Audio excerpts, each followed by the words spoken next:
Hi everyone, glad to see you in this lesson and on my channel in general. Today we will dive into the topic of selecting iOS devices for testing.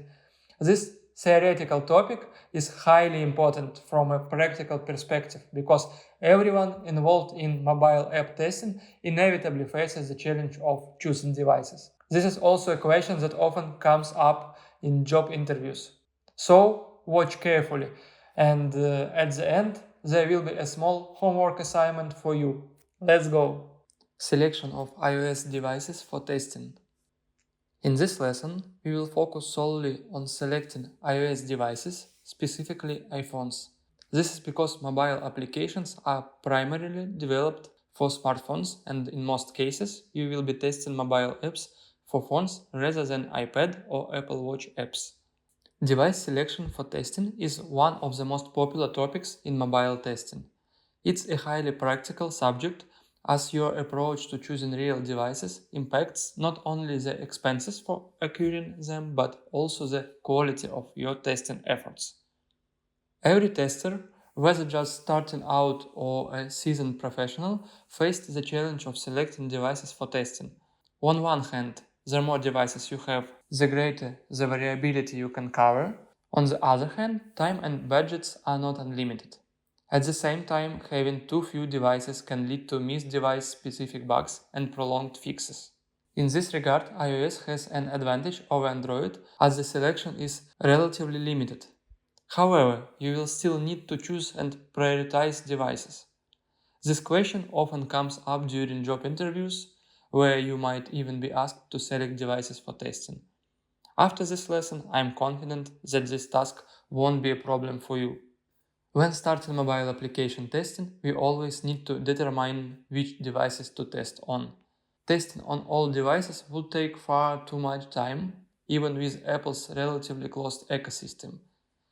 Despite the more limited options, Apple still offers plenty of devices, including players, watches, tablets, and multiple models of each. The full list of devices can be found here by the links below, on the GitHub, on the wiki, or simply on the official Apple website. Before testing a mobile application, one approach is to create a device matrix. Essentially, this is just a table listing devices and their various parameters. You start by including all the devices under consideration, then analyze the application's requirements to narrow the list down to the ones that best meet the product's goals. Here is an example of what a device matrix might look like. The matrix helps streamline the selection of devices for testing and ensures coverage of most parameter combinations.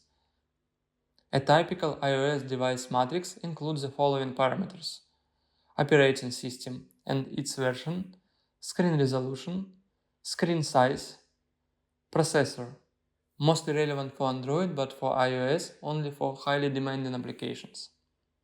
When selecting devices, you can use various criteria such as screen size and resolution, processor performance, OS version, manufacturer, and more. However, the most important factor is usage statistics. Focus on the devices that your users primarily rely on. To determine which devices your users are using, you can rely on the analytics tools integrated into your application. This might include platforms like Amplitude, Firebase, or any other analytics logger. The data collected from your app is the best source to guide your device selection. The importance of usage statistics for choosing devices cannot be overstated. The selection process starts with these insights, and the final list of devices, refined through careful filtering, should align with this data. As I mentioned earlier, the best statistics come from your own application. Only this data can provide a comprehensive and accurate picture of the devices your users have, and which ones should be prioritized for testing. Let's take a look at examples of graphs from Amplitude. Here a graph of iOS version usage in a real application over the last 90 days. Here you can see their ranking in the list. And here are two similar screenshots but with data about devices models. However, the issue with using production data is that an app in development has no statistics, as the product, the app, hasn't reached users yet. At this stage, you can only make assumptions about which user groups will be your main audience and what devices they might have. If you have access to statistics from similar or related apps, you can use that data. Otherwise, in such cases, it's worth looking at external data sources. Many analytics companies compile lists of the most popular and best-selling devices, and with some caution in choosing, you can rely on this. However, you need to be careful and avoid a few common mistakes. Mistakes in choosing data. Firstly, check the relevance of statistics. It's crucial to verify the timeliness of the data. Any data older than a year should be considered outdated, and you should aim to find more current information.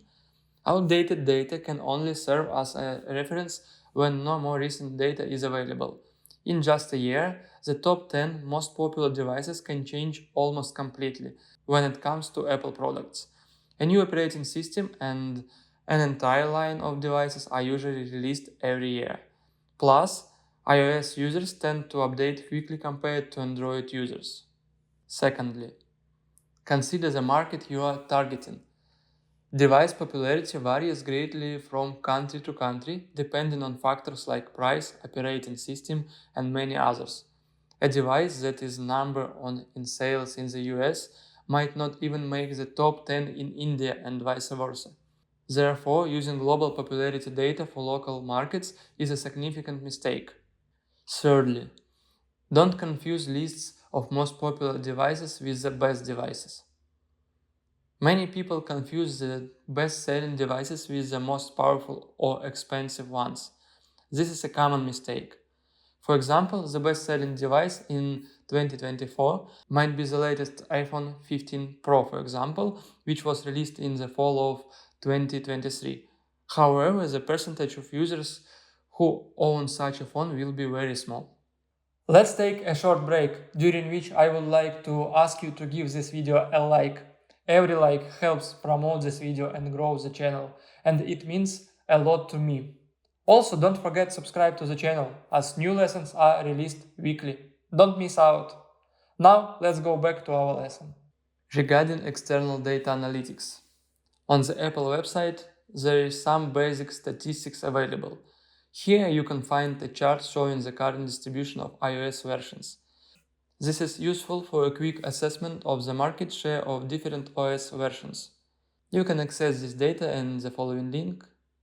Mixpanel is a great resource for detailing data on OS distribution trends. On this platform, you can view dynamic analytics about OS adoption over time. For example, one of the charts shows the adoption speed of iOS 16 after its release. This data can help you understand how quickly users upgrade to new iOS versions, which is crucial when selecting devices for testing. Some words about BrowserStack. The website browserstack.com not only offers the ability to remotely use devices but also provides several lists of smartphones and tablets suitable for testing, tailored to companies with different budgets. If your app will be used worldwide, or if you know that your usage statistics align closely with global device distribution, you can refer to this list and purchase devices accordingly. However, these lists are typically updated every 6 months to a year, so they may lag behind the real market trends. Additionally, BrowserStack provides recommendations for which devices you might need to purchase if you are based in specific countries. This resource can be especially helpful for ensuring broad devices coverage, but it's important to cross-check with the most recent statistics to ensure your selection remains relevant. On BrowserStack, at the bottom of the page, you will find devices recommendation tailored to specific countries.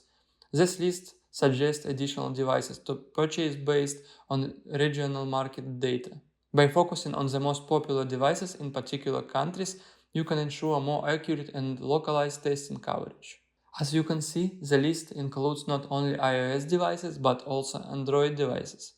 While the selection seems good, it's important to remember that BrowserStack is selling a service and offering their own devices. Therefore, the list may be somewhat limited by the actual availability of devices in their inventory, and we might not have full visibility into that. This could mean that some devices on the list may not be as readily accessible for testing as the site suggests. On the Counter World Panel website, there is no breakdown by specific devices. However, it offers a timeline starting from January 2012, where you can see how the mobile OS market has changed over time in different countries. The data covers Android, iOS, Windows Phone, and BlackBerry. While Windows Phone and BlackBerry are no longer relevant, the chart provides a clear visual of how their market shares declined over time. This resource is useful for understanding market trends and shifts in OS popularity across different regions. Another service to consider is StatCounter. On the website gs.statcounter.gs.com, you can find a wealth of data including mobile device statistics. It provides detailed insights into the distribution of manufacturers across almost every country, with the ability to view trends over many years. While the long-term data may not be as crucial for immediate testing, it can be interesting and useful for understanding market shifts. StatCounter also offers statistics on OS types for each country, which is helpful for quickly assessing the devices you should prioritize for testing. The charts are customizable, allowing you to select different devices types, countries, and display methods. This resource can be a valuable tool for analyzing the market and fine-tuning your device selection for testing. You can customize various chart settings on StatCounter to use specific data. For example, here is a link where you can analyze mobile market share in Lithuania from June 2022 to June 2023. This allows you to adjust parameters like device types, time range, and display formats to suit your needs. It's a useful feature for in-depth analysis of device and OS usage trends over time. After collecting analytics, the next crucial step is to define the minimum target version and the minimally supported device for the project. You don't need to use this device for all tests, as it is likely to be a rare model. However, it's essential to verify that the app can launch and that the core functions work properly. Otherwise, users who can physically install the app from the App Store may encounter issues. The target version for an iOS app refers to the minimum iOS version on which the app can run. When defining the target version, the developer specifies the lowest supported iOS version. This choice helps determine which features and APIs can be used, as older iOS versions may not support certain functionalities. When selecting devices for testing an iOS app that supports all device types, it's crucial to consider the different screen resolutions and densities associated with 1x, 2x, and 3x graphics. Here how it works. 1x graphics are used for all the devices with lower screen resolutions, so these are now quite rare and generally unsupported. 2x graphics are used for devices with medium resolution screens, typically older models like the iPhone 6, iPhone 6s, 7, 8, SE 2020. 3x graphics are used for newer devices with higher resolution screens, such as the iPhone X and later models. Let's take the iPhone X as an example to explain this. The screen width of the iPhone X is 375 points and the height is 812 points. X graphic refers to the number of pixels within 1 point.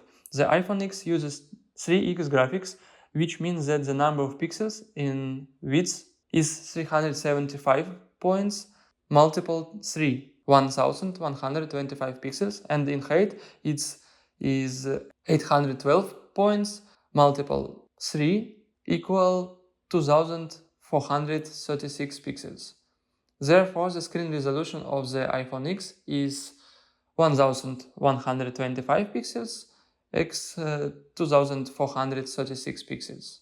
Thus, iPhone X uses 3x graphics, meaning it displays images at a higher resolution to ensure clarity on its Retina display.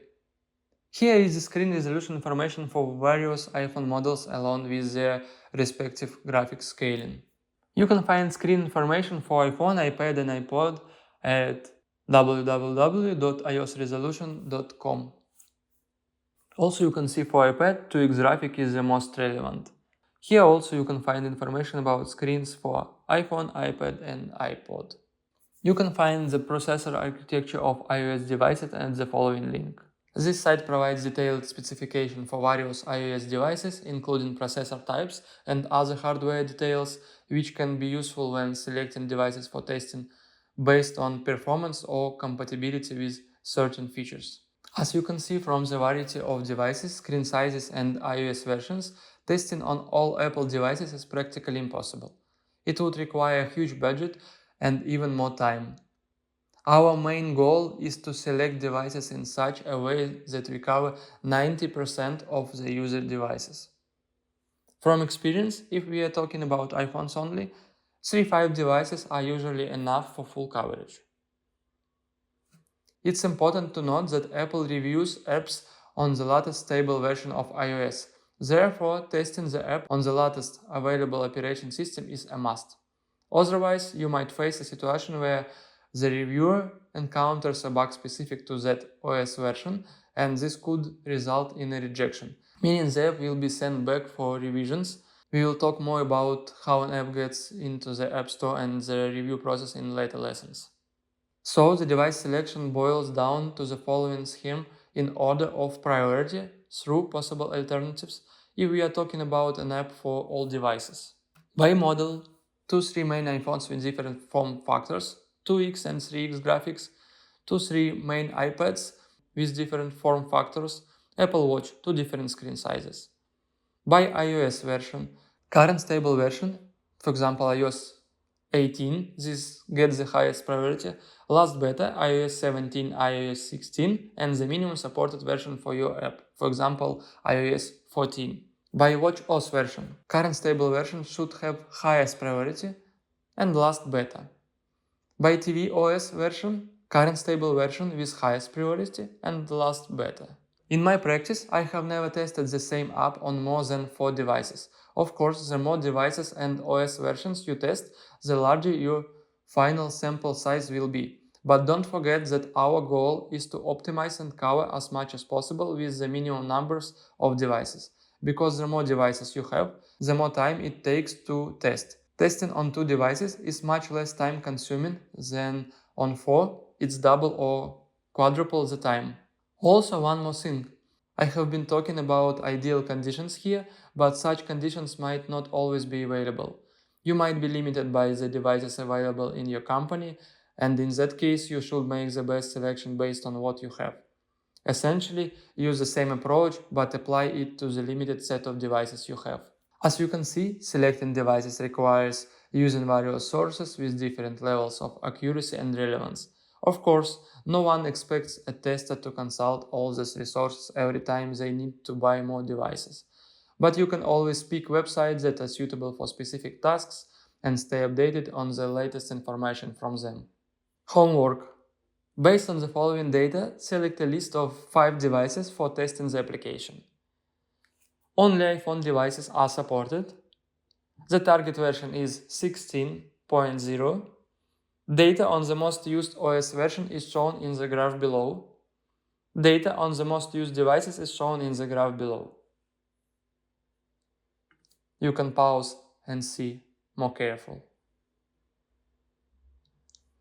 A graph of the most popular operating system versions among the apps. And another one, a graph of the most popular devices versions among the app's users.